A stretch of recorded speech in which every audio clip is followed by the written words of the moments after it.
For more information about this or any episode of the podcast, check out the website at philosophizethis.org. We have additional content, further reading, transcripts of every show, all free, of course. But if you value the show as an educational resource and you want to help keep it going, you can find out more about how to do that at patreon.com/philosophizethis. Or alternatively, if you're buying something from Amazon this week anyway, consider clicking through our banner. It's at the bottom center of the landing page of philosophizethis.org. Small percentage goes back to the show. It may just be a click for you, but every little bit adds up. Thank you for wanting to know more today than you did yesterday, and I hope you love the show. It was a time of great social discourse in China. For hundreds of years, people saw the reins of power handed from one person with one set of ideas to another. Dynasties rose and fell, the Xia dynasty, the Shang dynasty. Not to mention a period before any dynasties where it said that demigod kings with magical powers ruled over everyone and used their magical powers to help their subjects and the people they ruled over. The closest one of these dynasties to Daoism was the Zhou dynasty, and it was crumbling. It was an extremely scary and volatile time to live, but that's not much different than most ancient history. People started fighting within the Zhou dynasty. It started to separate, and people started trying to think of new, creative, effective ways to govern the populace. Because before this, they had ways of controlling people. They were just a little less cerebral. Things like the mandate of heaven, which, without going into it much, gave unquestionable legitimacy to a king's rule and decrees because heaven endorsed him. So according to the Book of Han, which is a pretty comprehensive history of ancient China, among other things, written around AD 100, the Zhou dynasty began to lose power, the authority of the Zhou rulers began to dwindle, and then most of the officials that worked within the courts and the government lost their jobs and had nothing to do. So this demand to find strategies and guidelines to follow in an attempt to rule more efficiently and masterfully caused these officials to spread out and sort of innovate and teach their own versions of what the most effective way to rule people was. There were a lot of them, and a lot of great wisdom comes from their teachings. A few of these stood out from the rest, the best of which still affect Chinese and Asian culture to this day. But all of their ideas collectively became known as the 100 schools of thought. Daoism and Confucianism are two of these 100. So philosophy in the East arose by means of necessity. Remember, around this time in the West, Thales had answers to everything around him in the ancient Greek religion of Orphism. But he looked at the night sky and the world around him and just wasn't satisfied. The Chinese, on the other hand, needed a more effective way to govern people. So it's not surprising that their inquiry didn't involve any metaphysics or epistemology, at least initially. It involved defining morality and asking what the most beneficial way to live life was. Now, when things are going really well and then over time things change and you find all of a sudden you're living in an extremely volatile time and things start to disintegrate and you realize that change is on the horizon for the role of government or the role of the citizen within that government, there's two directions civilizations typically go. One is the more progressive route, where you try to create new programs, enact new legislation. You try to come up with something innovative because obviously what we've been doing before hasn't been working very well. And the alternative to that is a more conservative approach based on tradition, selectively choosing certain principles that worked well in the past and taking out all this extra stuff that's been muddling them down, a back-to-basics approach. The main distinction between these two ways of thinking is, do we assign blame to the ideas themselves that we're living by? Are the ideas faulty? Or is it man's departure from those ideas? Now, if you're listening to this podcast, you value expanding your mind. You're one of the most educated people on the planet. I'm going to go out on a limb and say you understand this wasn't an exclusively ancient problem we're talking about. This sort of thing exists in our political climate to this day. The ideas we're arguing about may have changed, but the argument of whether to hold onto the ideas that have worked for us in the past or to try to create new, hopefully better ideas is still a huge part of modern politics. Both Lao Tzu and Confucius were part of the camp of people that thought their people had lost their way as a civilization. Things used to be a lot better back when things were simpler, they thought. People no longer value the things that really matter as much as they should. Now, Confucius talked a lot about adhering to tradition, family values, knowing one's role in the world around them, but we're going to talk about that extensively next episode. Lao Tzu went back even further than that. He thought human beings were much better off and happier when they lived a life closer to nature, without all the distractions of civilization. He thought civilization dehumanizes people, and that scientific progress and man's endless quest for more of it was really a sin against nature. He says this in the Daodejing, quote, "Fame or one's own self? Which does one love more? One's own self or material goods? Which has more worth?" End quote. Now, before we go further into this, there are a few things that need to be said about this guy Lao Tzu. I guess the most important of which, first of all, is that he might not have even existed whatsoever. There's certainly no hard evidence that he did. There seems to be ample evidence to say that a guy by a completely different name became known as Lao Tzu, and then had a book attributed to him, the only work he supposedly wrote, by the way, the one I just read from, the Daodejing. But legend has it, and I do mean legend, not facts, and not Will Smith, says that the Zhou dynasty began to dissolve. Lao Tzu, who was one of those administrators that worked in the courts who lost his job, grew even more weary of civilization than he was in the past, and decided to ride away into the sunset on the back of an ox, and live in isolation for the rest of his life. When he reached the final outpost, the furthest west you could go before you would be heading into the wilderness outside of the borders of China, the guard manning the post recognized him, and he begged him to write down all his wisdom before he left so it wouldn't be lost. Lao Tzu agreed, and supposedly wrote a short book of around 5,000 characters and 81 chapters called the Daodejing. Now, I guess the story could be true, but the Daodejing just as easily could have been a collaborative effort by many people, attributing the finished product to Lao Tzu for simplicity. Regardless, though, it really doesn't matter whether we have a single man to connect the work to or a group of people. The important things are the ideas. And most people just give the credit to Lao Tzu, but I'd like to apologize to any descendants of this secretive group of people who may have written it if you're listening to the podcast. But aside from him riding away on an ox, there are actually other stories leading us to believe that he existed. One other famous story comes from his rival political philosopher of the time, who, by coincidence, was a contemporary of Lao Tzu, Confucius. Now, the two obviously had their differences, but they certainly saw eye to eye on many things.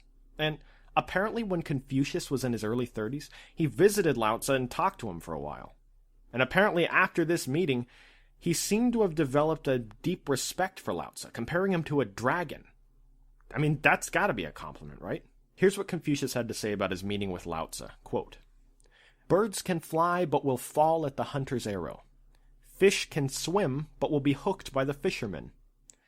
Beasts can run but will drop into people's nets and traps.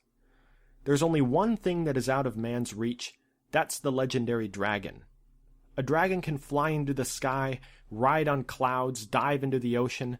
A dragon is powerful, yet so intangible to us. Lao Tzu is a dragon, and I'll never understand him." End quote. There's a refrain that I'd like to keep referring back to over the course of this podcast.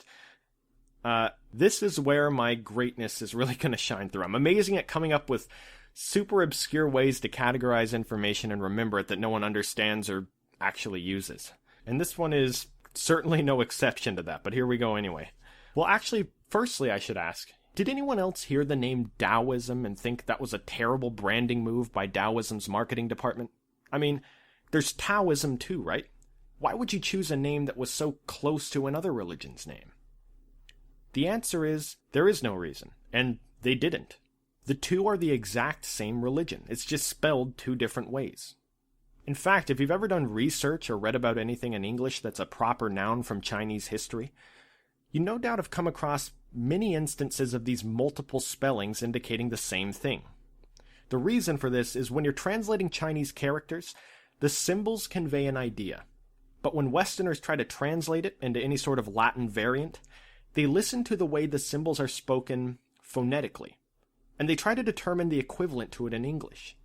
This process is called Romanization, and for years the most popular version of this was called Wade Giles. After two guys, one named Thomas Wade and the other Herbert Allen Giles, they came up with a really effective version of Romanization. Since Wade Giles, though, there have been several of these Romanization attempts. Some of them have caught on in specific regions or countries, but none have caught on as much as one in particular, Pinyin. Pinyin was created in the 1950s, and was quickly accepted as a much better way for linguistic reasons, but more importantly, the words looked a lot more like they sounded. Taoism is the Wade-Giles romanization of what we know as Daoism under the Pinyin romanization.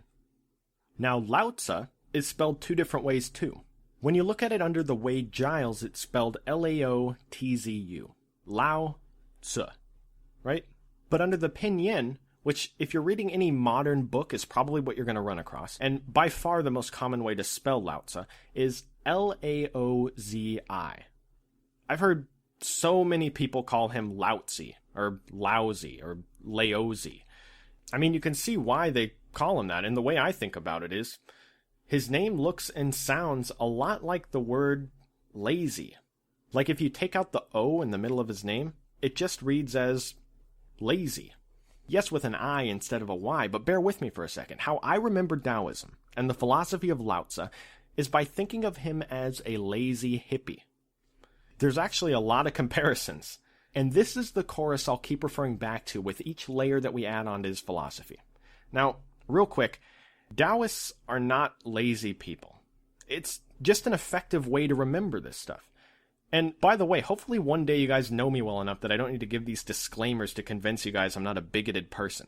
But let's talk about him as a lazy hippie. Now, firstly, the way artists depict the guy fits the description of a lazy hippie. The guy has a long, wiry, unkempt beard. And he always looks like he's wearing a tablecloth from Chuck E. Cheese. You could picture this guy dancing around crazily in a drum circle is what I'm saying. And the lazy part will reveal itself throughout the podcast. But Taoism today is one of the biggest and longest surviving religions in the entire world. And Lao Tzu over the years has garnered a superhuman status within Taoism. You see, whenever you're a good philosophy that's young, childlike wonder in your eyes, big dreams that one day you'll move to the big city and become a full-fledged religion, it's not enough to just be a good philosophy that makes you a happier and more effective person. It helps, but what you really need is some sort of an incentivization scheme to keep people committed to you. And nothing throughout history has proven to be more effective at motivating people to stay in line than some creative variant on the idea of a supernatural god condemning us to an eternal flame broiler in some weird cosmic Burger King. Now, there's no flame broiler in Taoism, but what started as a revolutionary philosophy, whose ideas simply on their own merits deeply impacted Chinese society for thousands of years, and still do to this day, by the way, at some point those ideas got a pantheon of gods tacked onto them, all sorts of rituals. Lao Tzu became a demigod with an aura of light surrounding him like he's a Super Saiyan. Things changed. This podcast is not trying to distill Taoism down to 45 minutes. That would be impossible. There are thousands of regional versions of the religion, versions that flourished and fell depending on specific time periods, depending on the political climate of China. Taoism is extremely complex in the present day, and this podcast is not pretending to give you a comprehensive overview of it. At best, what I can hope to do is let you know what it's all about and pique your interest so you study it further on your own. This podcast is not about religion, it's about philosophy. And the Taoist philosophy of Lao Tzu and Chuang Tzu is the focus. One other thing. The book that Lao Tzu wrote when he was trying to make his heroic getaway on the back of the ox, the Daodejing, not only was it written thousands of years ago, when language was far less sophisticated, but it was also cryptically worded even at the time. Some parts are pretty clear to understand, some parts sound like Lao Tzu outsourced the writing of the book to Nostradamus. There are literally, and I don't misuse the word literally, folks, thousands of translations of the Daodejing. And if you're a person that studies Taoism, you have your favorite translation. But none of these translations are universally accepted as the authoritative translation of the Daodejing. And I think the best you can do is to read several of them and try to find the common ground among all of them. And it's a pretty safe bet that is basically what Lao Tzu intended for us to hear, that common ground. But for the sake of reading quotes in a podcast, for anyone interested, I've decided I'm going to be sticking partially to Lin Yutong's 1955 translation and partially to Stephen Mitchell's translation, simply because I find it to be more palatable to modern Western ears. Now, it's called Taoism, right? So what is Tao? What is the Tao? I don't know why I'm interviewing myself in this podcast, but there are many different interpretations of what the Tao is, Stephen West. But there are a couple that are the most common among Taoists, so we're going to go over those. It's pretty much universally agreed that the word Dao means path or road. The difference between the interpretations is in what context we look at the word path or road. The first way is probably the most obvious. It's the way or the path the universe naturally follows. But as ancient people, they saw this through the lens of human beings and their relationship with nature. See, as Lao Tzu saw it, the world is made up of 10,000 things, or 10,000 manifestations. He describes it in a weird way. The Tao gives birth to the One. The One is the origin of all things. The One gives birth to the Two. The Two is the Yin and Yang, which is a concept we're going to talk about later. And then the Yin-Yang gives birth to the heavens and earth, which finally gives birth to the 10,000 manifestations. Here's how Lao Tzu said it, quote, Tao gives birth to one. One gives birth to two. Two give birth to three. Three give birth to 10,000 things. The 10,000 things carry yin and embrace yang. They mix these energies to enact harmony. End quote. Human beings are one of these 10,000 manifestations. And it's only because of our innate ability to reason that we're able to stray from the harmonious balance of nature and the way all other animals and beings interact with their environment. Human beings aren't special to Lao Tzu. And the Tao is this tranquil, balanced path that humans should follow, living in complete harmony with all parts of nature, making decisions intuitively, so as not to cave into these modern evils of ambition or cultural traditions. And then finally, you're supposed to peacefully meditate on your own actions. Now, on the other hand, the other common interpretation of the Tao is still that it's a road or a path. But this interpretation sees the term road as really just implying that there's an absence of something. Let me explain. Imagine you're looking at a road from a bird's eye view. Imagine you're in a plane and you're looking down at a road. There's always things lining the road, whether it's buildings or trees or bushes. And the use of the term road is just referring to an area with an absence of those things, or an absence of anything. Now, the people that interpret it this way usually refer to chapter 25 of the Daodejing, where Lao Tzu says, quote, Before the heaven and earth existed, there was something nebulous, silent, isolated, standing alone, changing not, eternally revolving without fail, worthy to be the mother of all things. I do not know its name, and address it as Tao. If forced to give it a name, I shall call it great. Being great implies reaching out in space. Reaching out in space implies far-reaching. Far-reaching implies reversion to the original point. End quote. Now, don't worry if all this seems a little confusing. To be honest, I'm pretty sure they wrote it that way on purpose. In fact, the very first line of the Daodejing is, the Tao that can be told is not the eternal Tao, or the Tao that can be explained is not the eternal Tao. So I guess in a way, I'm fighting a losing battle from the beginning with this podcast trying to explain the Tao. But I'm going to try anyway. Basically what he meant by the Tao that can be explained is not the eternal Tao, he's touching on the fact that these restrictive words that we use to try to convey ideas, really, they're just sounds that we make as humans to try to draw generalizations or categorize things so we can communicate ideas to people. And to Lao Tzu, this inherent property of language makes it incapable of ever adequately describing the Tao, because the Tao isn't something that can be classified or categorized. The Tao is everything. It's the origin of all things, but at the same time, it's nothing. It's sometimes described as the emptiness that surrounds things, like the road. And it's that emptiness that gives any object its significance. This ambiguity reminds me of something I'd hear a hippie say at some point. And yes, that hippie could be right. And I'm not putting down hippies or discounting any of their ideas. But you can't deny it sounds like it. It's the universe, man. It's all around us, man. But it's nowhere at the same time. I mean, we have to forage around for sticks and get back to our roots and make a nest inside of a tree like we're birds or something. I'm just going to stop. You get the reference to the hippie. Maybe it's impossible for everyone to agree on exactly what the Tao is, but there seems to be a lot of common ground among all the different ways people practice Taoism and the things they value. They all seem to agree on this idea of circumventing resistance. More specifically, they don't believe there's any reason to push or strain against the balance and harmony of the Tao. See, so many things we do as humans go against the Tao. Like, pretty much all tradition falls into that category, which is completely the opposite viewpoint of Daoism's rival political philosophy, Confucianism, that saw tradition as the most important thing. Traditions, among other things, are humans straining against the Tao. What Lao Tzu thought you really should be doing is practicing Wu Wei. Now, Wu Wei means non-action. But it doesn't mean we just sit around and eat flamin' hot Cheetos all day and actually do nothing. I mean, actually, that's a bad example, because even that would be eating flamin' hot Cheetos all day. What I mean is, it doesn't mean do nothing at all. It means go with the flow. The flow of the universe. You know? The universe. Let me explain. A humorously common example of this idea of Wu Wei is about encountering a giant boulder that's blocking your path. You can't get around it, you can't get over it, and plastic explosives won't be invented for another 1,000 years. So what do? Well, you can punch it. That's gonna hurt. You can push it really hard. That's not gonna work.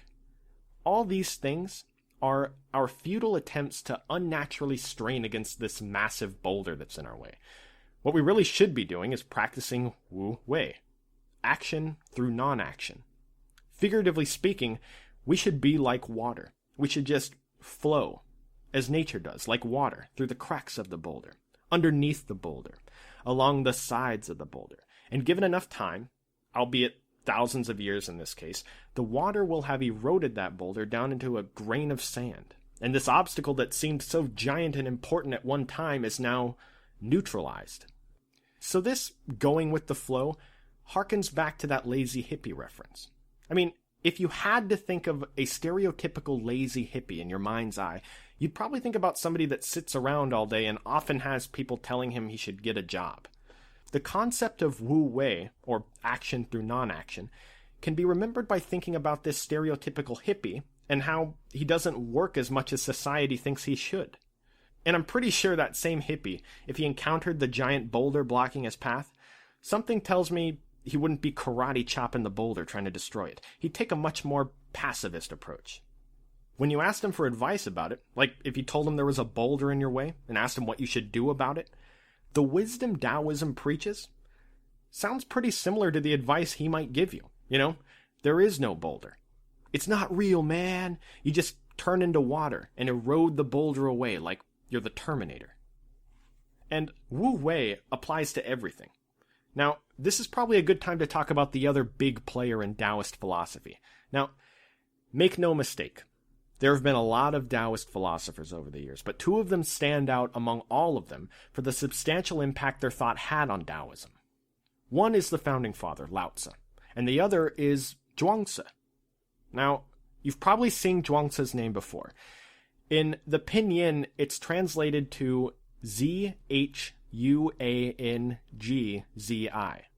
So you might first read it as Zhuangzi, but it's Chuang Tzu. And he wrote a book with a very creative title called Chuang Tzu, and it's famous among philosophers for not just being a natural and brilliant extension of a lot of Lao Tzu's work, but for doing it in an interesting and a lot of times funny way. See, Lao Tzu and Confucius lived during the years in China when the Zhou dynasty was falling. Things kept getting worse and worse, and after all these people began trying to come up with new effective ways to govern people, there was still a period of a few decades where Daoism and Confucianism existed, but they weren't yet put into use in a political sense because the Zhou dynasty hadn't completely crumbled. Once it had, China separated into several parts, most of them controlled by warlords trying to fight for the reins of power and reunite China under their rule. This period is an important period in Chinese history. It's known as the Warring States period, and it lasted for over 250 years. Now, as you can imagine, this time, the Warring States period, is a time of extreme volatility and violence, and it spawned innovation. Brilliant philosophers continued to try to refine ideas and discover what the best method of ruling people was. The falling of the Zhou dynasty and the subsequent Warring States period is known as a golden age in Eastern philosophy, and not just because of the many auxiliary types of thinkers that emerged, like logicians and legalists and naturalists, but also because people took the doctrines laid out by Confucius and Lao Tzu and expanded upon them. Chuang Tzu lived right in the middle of the Warring States period. He lived from 369 to 286 BC. And he's the guy that expanded upon Lao Tzu's work. And he really may be the nexus between Daoism, as Lao Tzu put it, and the Daoism that massively impacted Chinese culture and society for thousands of years. See, almost 100% of the time, when people wrote a philosophical text during the Warring States period, it aimed at trying to lay out the most effective way of governing a state. But Chuang Tzu's book, strangely, aimed at trying to lay out the most effective way of being a happy individual. It was centered around following the Tao and relentlessly practicing the art of Wu Wei. Chuang Tzu thought that human beings are much better off when their lives are simpler and closer to their natural state, or the way he saw it, in accordance with the Tao. Chuang Tzu actually wouldn't have been a huge fan of this podcast. He wouldn't have liked it at all. He didn't think aggressively pursuing knowledge was a very beneficial use of someone's time. It just makes things more difficult as far as he saw it. His thinking was, we only live for a short, limited period of time, and there's a seemingly endless amount of knowledge to be gained just in the world we live in. Chuang Tzu thought it was pointless to try to pursue something that was unlimited with a life that is limited. He says it best here, quote, "My life is limited, but knowledge is unlimited. If I pursue unlimited knowledge with my own limited life, the result must be dangerous. If one has realized this, but still does so, the result must be even more dangerous." End quote. It is common knowledge, and I'm saying common knowledge in little air quotes. This is me doing visual things on an audio podcast. It's common knowledge among people that study Daoism that Daoism and Chuang Tzu aren't really fans of people always looking for more knowledge. You guys are incredibly smart people. You understand these are old texts, and especially Chuang Tzu's book, it's often written in humorous story form, or poems, or paradoxes. It's widely open for interpretation, and it's important to note that some people don't think this is what Chuang Tzu thought at all. In fact, there's a whole big group of people that think that because of how strangely worded some of these passages are, depending on the translations you read, some people think the only disdain he really had for the pursuit of knowledge is that you shouldn't spend too much time pursuing knowledge in an area where the answer is impossible to know for sure. And the people that think this way usually refer to this passage from the Chuang Tzu, quote, "Learn what one can and stop searching on what one cannot is the best way." End quote. But then on the other hand, it seems to be a pretty common theme throughout the Daodejing and the Chuang Tzu to shed oneself from the traditions of mankind and artificiality and to pursue a life more in line with nature.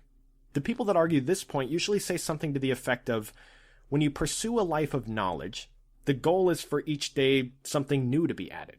When you pursue a life of the Tao, the goal is for each day something new to be shed from you or removed. The extensive pursuit of knowledge is just another thing weighing us down in the unnatural lifestyle that we live. But not surprisingly, this one little issue isn't where the arguments end. They're all over the place. It's clear to historians that Chuang Tzu's book wasn't written entirely by him. In fact, some believe none of it was written by him, and it's just a collection of sage wisdom from oracles over decades. This explanation would definitely tell us why the style of writing varies so much from section to section, but it's important to note that it's widely accepted that Chuang Tzu had a hand in at least some of the writing. I mean, most people think the very first chunk of the book was written by Chuang Tzu. Now, all these things combined, the varying translations, the strange stylistic choices, the seemingly contradictory ideas within the exact same book, all these things have led to modern scholars not really knowing exactly how to define Chuang Tzu. Was he a relativist? A skeptic? A perspectivist? It's tough for me to delve into the philosophy of someone in a fair way that has so many different interpretations of what he even meant when he said what he said. That's a problem we don't really run into much with future philosophy, like British and European philosophers from the Renaissance. There's no doubt Chuang Tzu made huge progress for epistemology in the East, progress that's more easily understood when comparing it to Confucian and Buddhist epistemology. So we're going to cover that in an episode in the very near future. But for now, if there's one thing that most philosophers acknowledge, It's the possibility of Chuang Tzu espousing a form of relativism, interestingly enough, not too far ahead of the time of Protagoras and his relativism in the West, and certainly during the height of sophism in Athens, and thus the height of relativism from a purely numbers standpoint. The people that make the case for Chuang Tzu being a relativist usually point to a few different quotes, but I'm going to save your ears and just stick to one, because honestly, it's pretty tough to listen to, let alone read. I mean, it sounds like I'm doing a tongue twister, but I'm going to try anyway. Here's Chuang Tzu in one of his more relativist moments. Quote, "What is it is also other. What is other is also it. There they say, this is true and that is false, from one point of view. Here we say, this is true and that is false, from another point of view. Are there really it and other, or really no it and other? Where neither it nor other finds its opposite is called the axis of the way. When once the axis is found at the center of the circle, there is no limit to responding with either. On the one hand, no limit to what is it. On the other, no limit to what is not." End quote. Again, I just want to touch on this again. It's really tough for me to give an unbiased account and label him a relativist absolutely. Take it for what you will. But you can definitely hear in that passage that he's being critical of the idea of arriving at true knowledge from any one individual perspective. Here's something we can talk about, though. Both Chuang Tzu and Lao Tzu applied the concept of Wu Wei to the system of government that a country has. It's pretty funny, and I guess ironic, that Daoism came into being by means of finding the most effective way of governing people, and the conclusion that they came to was that the government that governs best is the one that doesn't govern at all. Their reasoning was simple. People perform best when they aren't under the thumb of some central power. Lao Tzu compared governing people to pulling fish out of water. He thought that people work best when they aren't governed, or the presence of a government is so small that the people hardly even notice it exists. I mean, you can kind of see where he's coming from. I'm sure all of us can relate to how much more comfortable we feel to do our work at our respective jobs when our boss isn't, sneaking into the room, looming over your shoulder, breathing onto your neck like a serial killer, asking you what you're up to all the time. Government to Lao Tzu was similar to that boss. He thought that whenever someone commits an evil act, it's evil because it's undermining some established mechanism or entity in society. And if you give evil nothing to oppose, it just kind of ceases to exist. I mean, just try to imagine the Joker from Batman if there wasn't any societal order to disrupt in Gotham City.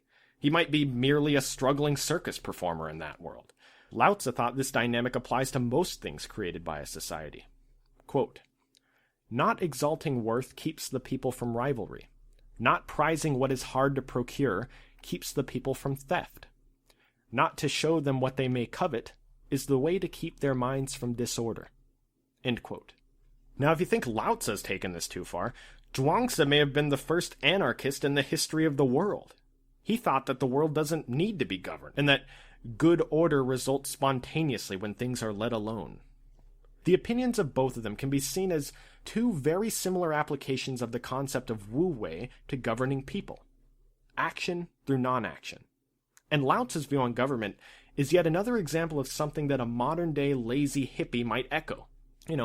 Constantly talking about the man, keeping him down, or having contempt for authority figures that would presume to have the right to control people and tell them what the best way to live life is. Hippies would be more interested in the live and let live mentality. Go with the flow. And various other colloquialisms that directly compare to the concept of Wu Wei. Now, whenever I think of Lao Tzu, and this bizarre way I have of remembering all this information about him, the lazy hippie, because you take the O out of the middle of his name, and it's the word lazy. Like I said before, you remove the O from his name. Laozi. You take the O out, and you're left with lazy. But that O in the center of Lao Tzu's name reminds me of probably the most important concept in all of Daoism and most of Chinese culture, no doubt in the center of Lao Tzu's thought process and fittingly in the center of his name, the yin-yang symbol. The yin-yang symbol is conveniently circle-shaped, like the O, and represents a cyclical, circular force of the universe that's the true governor of all things. The concept of yin and yang predates Daoism by a while. In fact, the way of the Tao is to keep yin and yang balanced at all times. Now, there is a whole lot more to yin-yang than is useful in this podcast about Taoism, but generally speaking, it's a mysterious force of the universe that has to do with the interdependence of opposites. Try to think of it this way. It's impossible to have the top of an iPhone without also having the bottom of that iPhone. The significance of what the top of something is given by its relationship to its opposite. Top and bottom, good and evil, day and night, are just two sides of the same coin. Now I know what you're thinking. Wow, this sounds a lot like Heraclitus and what he thought about the interdependence of opposites and his flux theory. The concept of yin-yang in the East greatly predates Heraclitus. Did Heraclitus rip this idea off? We might never know. But isn't it interesting that the concept of yin-yang caught on and completely pervaded Chinese culture even to this day? I mean, it was a revolutionary concept. On the other hand, the doctrines of Heraclitus did almost nothing. I mean, they did little more than give Parmenides and the Eleatic school something to rail against. I mean, isn't it interesting that the same ideas revolutionized one region and were dismissed in the other? These opposites that yin-yang talks about may not seem similar, but they're actually the same thing in a way. Think of the yin-yang symbol for a second. It's not just a symmetrical design that looks terrible when tattooed on someone's lower back. Each piece of the symbol means something. Each piece of the symbol matters. You have two teardrop-shaped blobs which are known as yin and yang. Even where the yin is largest, at the thickest point of the teardrop, there's still a little bit of yang near the edge. One can't exist without the other. Both yin and yang contain the essence of its opposite. And because of this, they aren't really seen as opposites, but more as complementary of each other. The dot of yin in the center of yang, those two dots in the middle of the teardrops, symbolizes the seed of the other side of the coin that's inherent within that side. There's always a little bit of yin inside of yang.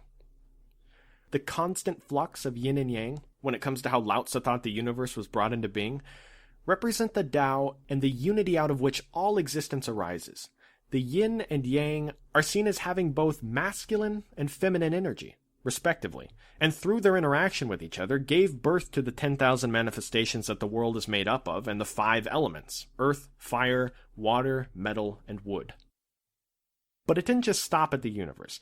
The concept of yin-yang has been applied to basically every avenue of Chinese culture, even medicine, where how healthy a person is directly related to the balance of yin and yang within their body and mind. We're going to talk a lot more about yin and yang in future episodes. I mean, it's a concept that was well established in Chinese culture before Confucianism and Daoism and this age of the 100 schools of thought. So as you can imagine, it had a pretty big influence on the systems of government these thinkers developed. And to be honest, it would have been impossible for any of these systems to get off the ground even initially if they weren't compatible with yin-yang. Your school of thought needed to be.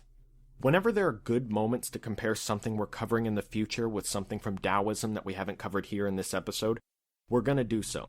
And on that same note, very soon, Western philosophy enters the Dark Ages. And most philosophical progress is limited to religiously minded philosophers expanding upon what Plato and Aristotle wrote about. So I strategically saved a few important concepts from both of them to cover when comparing them to these medieval philosophers. And I think it's going to work out well. But look at these guys, Lao Tzu and Chuang Tzu. Two pretty extreme viewpoints on the role of government in a civilized society. Now I think everyone has their own political viewpoints, but I wonder if anyone listening legitimately believes in a way a government should behave that's as extreme as these two guys and what they thought. Earlier in the episode, we were talking about the different approaches people take when trying to problem solve on a civilization-wide scale. Philosophize this. If you had a giant spectrum, on one end was the most progressive approach to problem solving imaginable, then on the other end you had the most conservative, tradition-based, trimming the fat approach to solving the issues of the population. Where do you fall on that spectrum? And here's the interesting question. Is that the same doctrine you follow when solving problems in your own life? Thank you so much for listening.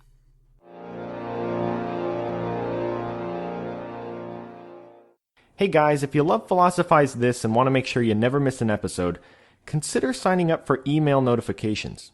Whenever a new episode is released, I will personally send you an email telling you it was released, along with a short summary to pique your interest, a picture, guaranteed to make you smile, and pretty much anything else interesting in the philosophical world that week. You can sign up on the front page of StephenWestShow.net, and as always, thank you for wanting to know more today than you did yesterday.